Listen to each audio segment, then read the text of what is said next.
বন্ধুগণ, একটা ভিডিও আপনাদের কাছে নিয়ে চলে এসেছি। সেটি হলো রিজিক এবং বরকতের নিয়ে, এবং ভিডিওটি মনোযোগ সহকারে ভিডিওটি দেখুন এবং লাইক আর সাবস্ক্রাইব করে আমাদের সাথে পাশে থাকবেন। প্রতিদিন সকালবেলা পাখির বাসা থেকে দেখবেন পাখিগুলো খালি পেটে বের হয়ে যায়। আপনাদের এই এলাকায় পাখির বাসা আছে? কি পাখির বাসা আছে? হ্যাঁ, সব পাখি আছে। তো সকালবেলা দেখবেন পাখির বাসা থেকে পাখিগুলো খালি পেটে বের হয়ে যায়। বিকেল বেলায় পাখিগুলোর ওদর পূর্তি করে, পেট ভর্তি করে আবার পাখির নিড়ে ফিরিয়ে দেয় কে? কারণ পাখিগুলো তাওয়াক্কুল করেছে কার উপর? পাখিগুলো তাওয়াক্কুল করে যদি পাখির নিড়েই বসে থাকতো, ওদের পেটে খাবার আসতো? কথা বলেন। বিশ্বনবী এটাই বললেন, তাকদু খিমাসান ওয়া তারুহু বিতানান। তোমরা যদি পাখির মতো তাওয়াক্কুল করো, মানে আল্লাহর উপর তাওয়াক্কুল করে জমিনে বের হয়ে যাও, তোমাদেরও রিজিকের দায়িত্ব নিয়ে নিবে কে? সকালবেলা প্রতিটা পাখি না খেয়ে বের হয়ে যায়। একটা পাখির পেটের ভেতরে কোনো দানা পানি নাই, কিন্তু আল্লাহর উপর তাওয়াক্কুল করে পাখিগুলো যখন বের হয়ে যায়, বিকেল বেলা পেট ভর্তি করে, ওদর ভর্তি করে আবার পাখির নিরে পাখিগুলোরে ফিরিয়ে দেয় কে? পাখিগুলোকে আমাদের মতো খাবার জমা করে রাখতে পারে? আমরা তো 7 দিনের বাজার একবারে করে ফ্রিজে রাখি। পাখিদের ফ্রিজ আছে না? আছে। আমাদের অতিরিক্ত টাকা হলে আমরা ব্যাংকে ব্যালেন্স করে রাখতে পারি, অ্যাকাউন্ট করে রাখতে পারি। পাখিরাও তো অ্যাকাউন্ট করে রাখে না? না, প্রতিদিন না খেয়ে বের হয়। কালকে ওই পাখিটা কি খাবে, কোন জায়গা থেকে তার রিজিকের ব্যবস্থা হবে, আল্লাহ ছাড়া কেউ জানে। এটার নাম তাওয়াক্কুল। এটার নাম কি? আমাদের সাধ্যের, আমাদের ক্যাপাসিটি, আমাদের ক্যাপাবিলিটির সবটুকু করে আমরা তাওয়াক্কুল করি একজনের উপর। চিল্লায় বলেন, তিনি কে? এজন্য ইসলাম আমাদেরকে শিখায়, সালাত যখন শেষ বের হয়ে যাও, কাজে নেমে পড়ো। কাজে কোনো লজ্জা নাই, পরিশ্রমে কোনো লজ্জা আছে? যিনি রিকশা চালায় এতে তার কোনো লজ্জা আছে? দিনমজুর, কুলি, ঠেলা গাড়ি চালায়, ছোট্ট ব্যবসা করে, এতে কোনো লজ্জা আছে? লজ্জা নাই। খেয়াল রাখবেন, লজ্জা হচ্ছে অলসতায়। লজ্জা কিসে? বিষ্ণু ঈসা ইসলাম বলেছেন, মা আকালা আহাদুন তুআমান কাত্তু খায়রুম মিন আইয়াকুলা মিন আমালি ইয়াদি। নিজ হাতে উপার্জিত খাবারের চেয়ে, অর্থের চেয়ে শ্রেষ্ঠ খাবার পৃথিবীর কোন মানুষ কোনদিন ভক্ষণ করে নাই। চিল্লায় এখন সুবহানাল্লাহ। শ্রেষ্ঠতম খাবার নিজ হাতে উপার্জিত খাবার। ঘাম ঝরিয়ে যে অর্থ উপার্জন করা হয়, যে ইনকাম করা হয়, এটা হালাল। আর হালাল খেয়ে দোয়া করলে কবুল করে কে? এজন্য খেটে খাওয়া মানুষ, শ্রমজীবী মানুষ আর মেহনতি মানুষদেরকে বিশ্বনবী খুব ভালোবাসতেন। তারা বিশ্বনবীর বন্ধু, আর বিশ্বনবী ছিল তাদের বন্ধু। সুবহানাল্লাহ পড়েন। এত ভালোবাসতেন বিশ্বনবী খেটে খাওয়ার মেহনতি মানুষদেরকে। সব সময় বিষ্ণু ইসলাম তাদের জন্য দোয়া করতেন। এজন্য যারা খেটে খায় তারা কপালওয়ালা, তারা মুস্তাজাবুদ দাওয়া। তারা কি? মুস্তাজাবুদ দাওয়া মানে এমন ব্যক্তি, যে ব্যক্তি দোয়া করতে দেরি হয় কিন্তু দোয়া কবুল হতে দেরি হয় না। আপনারা এখানে ব্যবসা করেন কে কে? দেখি তো, হাত তোলেন তো। ব্যবসা, মাশাআল্লাহ, অনেক ব্যবসায়ী আছে তো দেখি। আচ্ছা, হাত নামান। চাকরি করেন কে কে? চাকরি, চাকরিও তো অনেক করে দেখি। হাত নামান। প্রবাসী, ছুটিতে দেশে আসছেন। হুজুর আমি আছি, কই?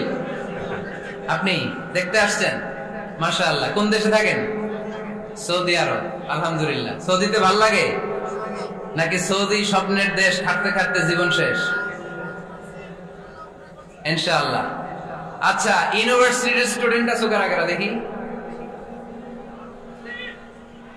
মাশাআল্লাহ, হাত নামাও। ক্লাস 5 থেকে ইন্টারমিডিয়েট পর্যন্ত পড়াশোনা করতেছো, অথবা দাখিল আলিম পর্যন্ত, কারা কারা দেখি? মাশাআল্লাহ, হাত নামাও, হাত নামাও। একবারও যারা হাত তোলেন না, এবার তারা হাত তোলেন। আপনারা কি করেন? হ্যাঁ, বেকার।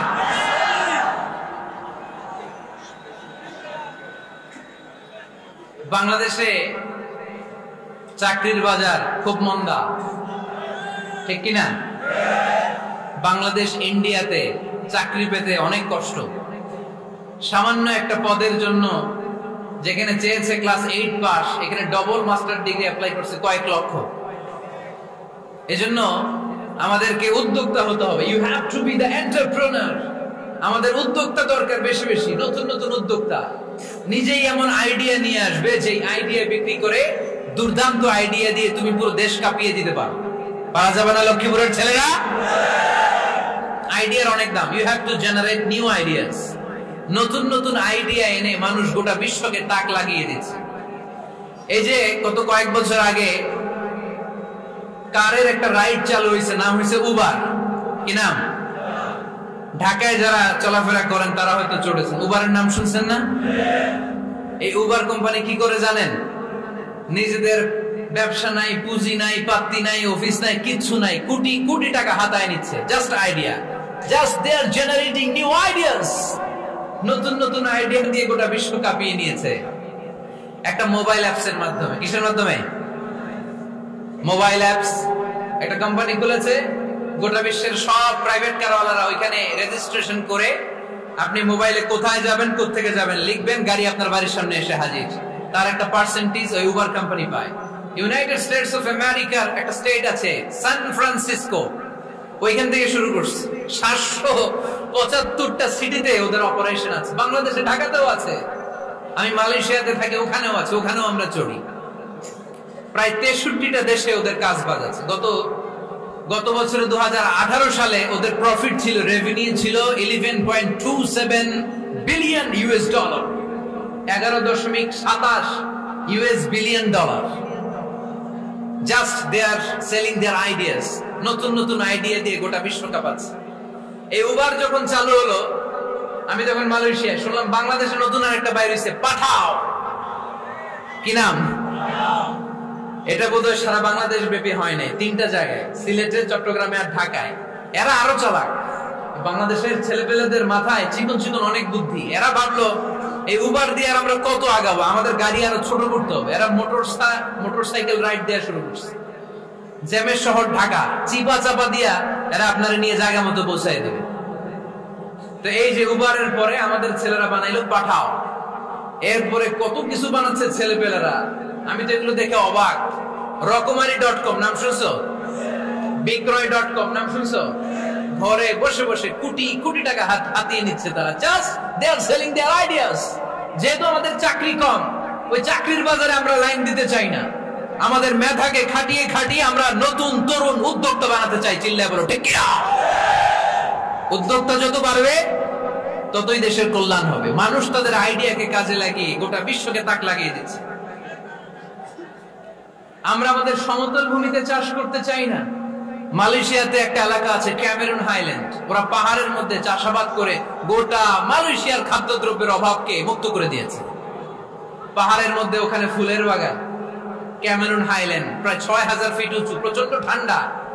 এই ঠান্ডা পাহাড়ে হিল ট্রাক্স এরিয়াতে মালয়েশিয়ার এই ক্যামেরুন হাইল্যান্ডে ওখানে আছে ফুলের বাগান, আছে ফলের বাগান, আছে চায়ের বাগান, ওখানে মধুর চাষ হয়, ওখানে শাকসবজি চাষ হয়, ওখানে অনেক কিছু চাষাবাদ হয়। ওই ফলমূল শাকসবজি দিয়ে গোটা মালয়েশিয়ার 14টা স্টেটে যত শাক সবজি ফলমূল লাগবে ওরা আঞ্জাম দেয়। আর আমরা আমাদের সমতল ভূমিতে চাষ করতে চাই না। আমরা চাষাবাদকে খুব লজ্জা মনে করি। এটা ভুল আইডিয়া। আমাদের যে এলাকা যে জিনিসের জন্য বিখ্যাত ওইটাকে আমাদের ব্র্যান্ডিং করতে হবে। লক্ষ্মীপুর কিসের জন্য বিখ্যাত? নারিকেল সুপারি। নারিকেল সুপারি যে পৃথিবীর কত মানুষ, ইন্দোনেশিয়ান লোকেরা মরির মতো খায় নারিকেল আর সুপারি। তো এইটারে আমাদের ব্র্যান্ডিং করতে হবে। যেই দেশে যেটা আছে, যে এলাকা যেই পণ্যের জন্য বিখ্যাত ওইটা আমাদের ব্র্যান্ডিং করতে হবে। আমাদের আদমজির জুট মিল বন্ধ না? ভাওয়ানি জুট মিল বন্ধ। আমাদের পাট শিল্পকে ধ্বংস করে দিয়ে ইন্ডিয়া এখন ওই কটনের পাঞ্জাবি বানায়, জুট কটনের পাঞ্জাবি। আছে না নাই? পুরা বাংলাদেশের মার্কেট এই জুট কটনের পাঞ্জাবি দিয়ে সয়লাভ। আমাদের বাংলাদেশের পাট দিয়ে যদি আমরা মিহি পাঞ্জাবি বানাতে পারতাম, গোটা বিশ্বকে, বিশ্ব বাজারকে আমরা দখল করে নিতে পারতাম। ঠিক কিনা?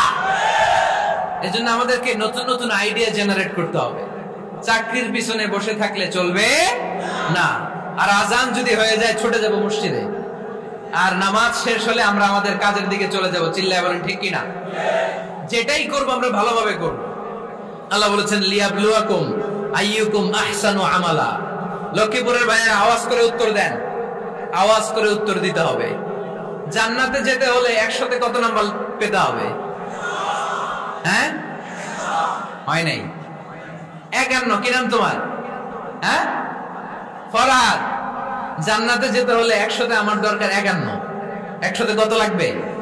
ফাআম্মা মান সাকুলাত মাওয়াজিনুহু ফাহুয়া ফি আইশাতির রাদিয়া। সেদিন মিজানের পাল্লা যার ভারী হয়ে যাবে সে আনন্দ উৎসবে থাকবে। তো মিজানের পাল্লা ভারী হওয়ার জন্য 100তে আমার কত পাওয়া লাগবে? কত পাওয়া লাগবে? 51 পেলেই হয়ে যাবে। এজন্য আল্লাহ বলছেন লিয়াবলুয়াকুম আইয়ুকুম আহসানু আমালা। যেটাই করবে ভালোভাবে করবে।